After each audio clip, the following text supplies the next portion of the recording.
Praise the Lord.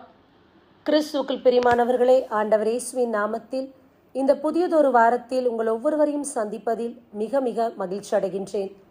இறைவன் தாமே நமக்கு இந்த புதிய வாரத்தை காண செய்திருக்கின்றார். இதோ இந்த மாதத்தின் இறுதியான நாட்களில் நாம் பிரவேசித்துக் கொண்டு இருக்கின்றோம்.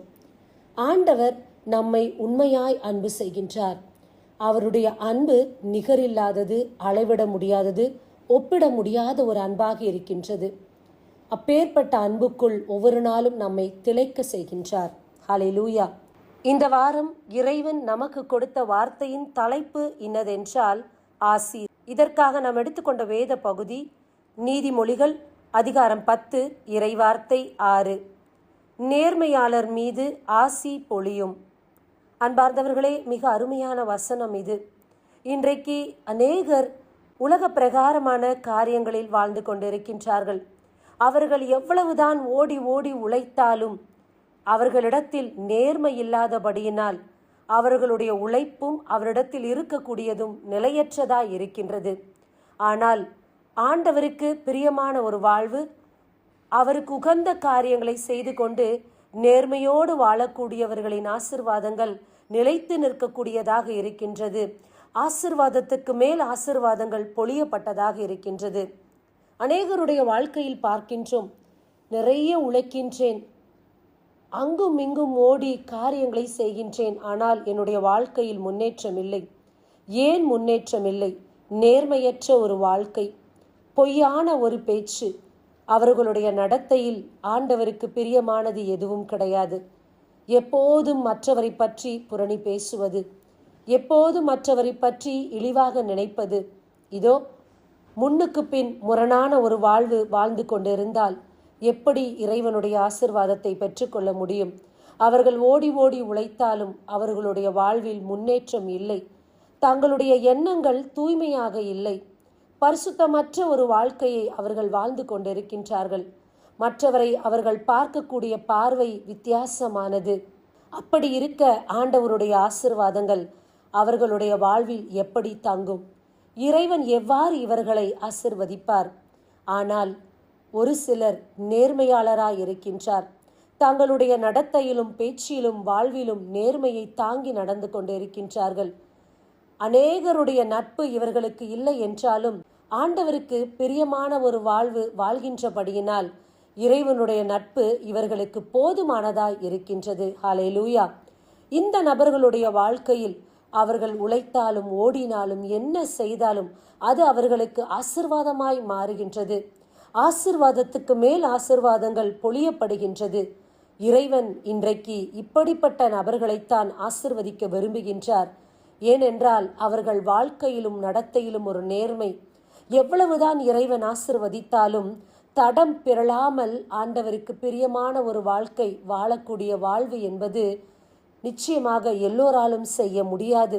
இறைவனோடு ஒன்றித்திருந்தால் மட்டுமே இப்படிப்பட்ட வாழ்க்கை வாழ முடியும். நான் ஆண்டவருக்கு பிரியமாய் இருக்கிறேன் என்று சொல்லிவிட்டு அவருக்கு சித்தமில்லாத பல காரியங்களை நாம் செய்து கொண்டு இருந்தால் அடுத்தவருடைய குடும்பத்தில் என்ன நடக்கின்றது? இவர்கள் மட்டும் எப்படி வாழ்க்கையில் இப்படி முன்னேறி கொண்டு இருக்கின்றார்கள் என்று பொறாமையின் எண்ணத்தோடு பார்த்து கொண்டிருந்தால் இறையாசீர் இவர்களுடைய வாழ்வில் எப்படி தங்கும்? தங்களுடைய நடத்தையில் ஒரு ஒழுக்கம் இல்லை. என்ன வேண்டுமானாலும் பேசுவது, எப்படி வேண்டுமானாலும் வாழ்வது. கால் போன போக்கிலும் மனம் போன போக்கிலும் வாழ்கின்றார்கள். தேவைப்படும் போது மட்டும் இறைவனை தேடுகின்றார்கள். இப்படி நெறி தவறி வாழ்ந்தால் எப்படி ஆண்டவருடைய ஆசீர்வாதங்கள் தங்கும்? இவர்களுடைய வாழ்வில் இறைவனுக்கு முதலிடம் கொடுக்க மாட்டார்கள். மனிதர்களுக்குத்தான் முதலிடம் கொடுப்பார்கள். மனிதனை தேடி ஓடுவது, மற்றவரை பற்றி புரணி பேசுவது, பேசி பேசி தங்கள் பொழுதுகளை கழித்து கொண்டிருக்கின்றார்கள். இப்படி பேசுவதால் நமக்கு என்ன லாபம்?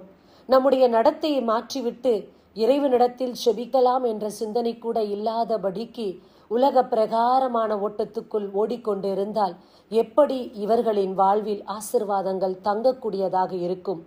ஆனால் நேர்மையாளரோ தங்கள் நடத்தையில் கவனமாயிருக்கின்றார்கள். பொல்லாரோடு பேசாதபடி தங்கள் நாவை காத்து கொள்கின்றார்கள்.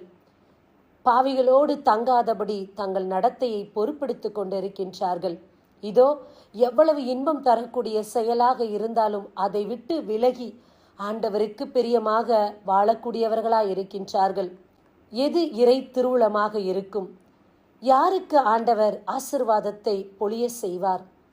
அவருக்கு பிரியமான வாழ்வு வாழக்கூடியவர்களுக்கா, அல்லது உலக பிரகாரமான போக்கில் ஓடிக்கொண்டு இருக்கின்றவர்களுக்கா? கிறிஸ்துவுக்குள் பிரியமானவர்களே, நாம் இன்றைக்கு எப்படிப்பட்டவர்களாய் வாழ்ந்து கொண்டிருக்கின்றோம்? இறைவன் நம்மை உற்று கவனித்து கொண்டிருக்கின்றார். யாராவது என்னுடைய வார்த்தைக்கு செவி கொடுத்து என் வழியில் நடப்பார்களா?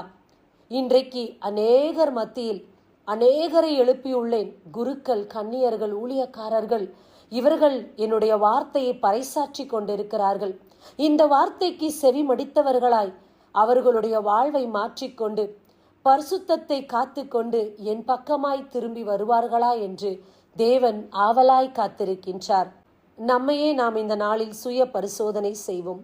Good people will receive the blessing. ஆண்டவருக்கு கீழ்ப்படிந்து வாழக்கூடிய மனிதனுக்கு நிச்சயமாக இறையாசீர் அவர்களுடைய வாழ்வில் தங்கும். அந்த வாழ்க்கை கடினமானதுதான், ஆனால் ஆசிர்வாதங்கள் நிலைத்து நிற்கும்.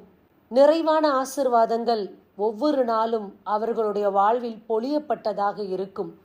சோதனைகளும் பிரச்சனைகளும் கண்டிப்பாக வரும், ஆனால் ஜெபத்தோடு ஆண்டவரின் துணையோடு அவர்கள் மேற்கொள்வார்கள். ஆண்டவருக்கு பிரியமில்லாது நேர்மையற்ற வாழ்க்கை வாழக்கூடியவர்களுடைய வாழ்வில் சோதனைகள், பிரச்சனைகள், போராட்டங்கள் வரும்போது துவண்டு விடுகிறார்கள். சத்ருவானவன் அவர்களை மேற்கொள்கின்றான். அவர்களால் ஜெயம் எடுக்க முடிவது கிடையாது. ஏனென்றால் அவர்கள் ஆண்டவரோடு பயணிக்கவில்லை. உலக பிரகாரமான மனிதனுடைய நாட்டத்தையும் உலக பிரகாரமான இன்பத்தையும் தேடி வாழ்ந்து கொண்டிருக்கின்றார்கள். மனித தயவு வேண்டும் என்று அவனுக்கு பிரியமான காரியத்தை செய்து கொண்டிருக்கின்றார்கள். ஆகையால் அப்பேற்பட்ட சூழ்நிலைகள் வரும்போது அவர்களால் நிலைத்து நிற்க முடியாது. நாம் இன்றைக்கு எந்த நிலையில் இருக்கின்றோம்? நம்மை மாற்றிக்கொள்வோம். இறைவன் பால் திரும்புவோம். நேர்மையாளராய் வாழ்வது கடினம்தான், ஆனால் நம்முடைய ஆசிர்வாதங்கள் நிறைவாக பொழியப்படும். ஒவ்வொரு நாளும் ஆசிர்வாதத்துக்கு மேல் ஆசிர்வாதம். அந்த ஆசிர்வாதம் நம்முடைய வாழ்வில் நிலைத்திருக்கும், நிலையாக தங்கும். யாரும் நம்மிடத்திலிருந்து அதை அகற்றிவிட முடியாது. இறைவன் கொடுக்கிற ஆசிர்வாதம் இது நிறைவானது, நிலையானது. இந்த நாளுக்கான வார்த்தையை நம் உள்ளத்தில் தியானிப்போம். நம்மிடத்தில் இருக்கக்கூடிய எல்லா குறைவுகளை சரி செய்வோம். பரிசுத்த அலங்காரத்தோடு ஆண்டவரை தேடுவோம். நம்முடைய வாழ்வில் ஆசிர்வாதத்துக்கு மேல் ஆசிர்வாதத்தை இறைவனிடத்திலிருந்து பெற்று மகிழ்வோம். ஆமேன். God bless you. கண்களை மூடி ஜெபிப்போமா? அன்பே உருவான இறைவா, அருமையான வார்த்தையை கொடுத்து எங்களோடு கூட இடைப்பட்டதற்காக நன்றி. இந்த செய்தியை கேட்டுக்கொண்டிருக்கிற ஒவ்வொரு சகோதரனையும் சகோதரியும் நீ சந்தித்து அவர்களுடைய வாழ்வில் மாற்றங்களை காண செய்வதற்காக நன்றி. இதோ அவர்களுடைய வாழ்க்கையில் இருக்கின்ற சிறு சிறு குறைவுகளை அவர்கள் சரி செய்து நேர்மையாளராய் தங்களுடைய வாழ்வை மாற்றி உம் பக்கமாய் திரும்பும் போது நீர் நிச்சயமாக ஆசிர்வாதத்தை பொழிய செய்வீர். எல்லோருடைய வாழ்விலும் உம்முடைய ஆசிர்வாதங்கள் தங்கட்டும்.